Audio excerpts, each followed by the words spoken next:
ഞങ്ങളുണ്ടല്ലോ സ്റ്റേക്കേഷന് വേണ്ടിയിട്ട് ചെറായി ബീച്ചിനടുത്തൊരു റിസോർട്ടിൽ വന്നതാണ് കേട്ടോ. മോള് തിരിച്ച് ബാംഗ്ലൂരിലേക്ക് തന്നെ പോകുന്നതിന് മുമ്പ് അർജന്റ് പിടിച്ച് വന്നതാണ് പെരുന്നാളിൻ്റെ ആ സമയത്ത്. അപ്പോൾ ഞങ്ങൾ ആദ്യമൊക്കെ കൊച്ചിയിലൊക്കെ വരുമ്പോൾ ഈ ചെറായി ബീച്ചിൽ വരാറുണ്ട് കേട്ടോ. നമുക്ക് ലുലു മാളിൽ കറങ്ങുന്നതിനേക്കാളും ഇഷ്ടം ഈ ബീച്ചിലൊക്കെ ഇങ്ങനെ വന്നിരിക്കാനാണ് കേട്ടോ. അപ്പോൾ അന്ന് ഇങ്ങനെ വിചാരിക്കുന്നത് ഇൻഷാ അല്ലാഹ് എന്തെങ്കിലും ഒരു പ്രാവശ്യം ഈ ചെറായി ബീച്ചിലെടുത്തൊരു റിസോർട്ടിൽ സ്റ്റേ ചെയ്യണമെന്ന്. അപ്പോൾ ഒരു 3-4 വർഷം മുമ്പാണത്. ഇപ്പോഴാണ് കേട്ടോ അതിന് പറ്റിയ സമയമോ സന്ദർഭമോ അവസരമൊക്കെ ഒത്തു വന്നത്. അല്ലെങ്കിൽ എല്ലാത്തിനും അതിൻ്റെതായ സമയം ഉണ്ടല്ലോ അല്ലേ.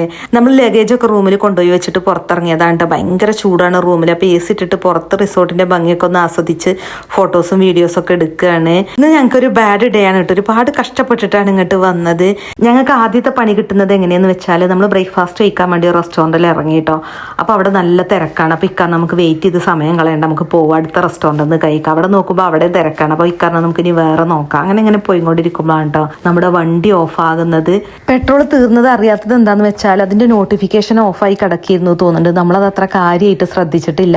പിന്നെ എണ്ണ തീർന്നപ്പോഴാണ് കേട്ടോ മനസ്സിലായത്. പിന്നെ ഭാഗ്യത്തിന് എന്താ വെച്ചാൽ മെയിൻ റോഡിലൊന്നും അല്ല വെച്ച് വണ്ടി ഓഫായത്. പിന്നെ പെട്രോളൊക്കെ വാങ്ങി വണ്ടിയൊക്കെ ഓക്കെ ആവാൻ 1 മണിക്കൂർ സമയം എടുത്തിട്ട് അതുവരെ വിശന്ന് ചൂട് സഹിച്ച് വണ്ടിയിൽ ഇരിക്കുകയായിരുന്നു.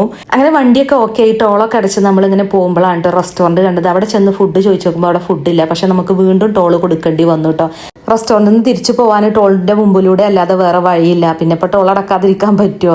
അങ്ങനെ 3 മണിക്കാണ് ലഞ്ച് കഴിക്കുന്നത്. വീട്ടിലെ ഊണാണ് കേട്ടോ ഞങ്ങൾ കഴിച്ചത്. അതും തന്നെ 5 പൈസക്ക് ഉണ്ടായിരുന്നില്ല.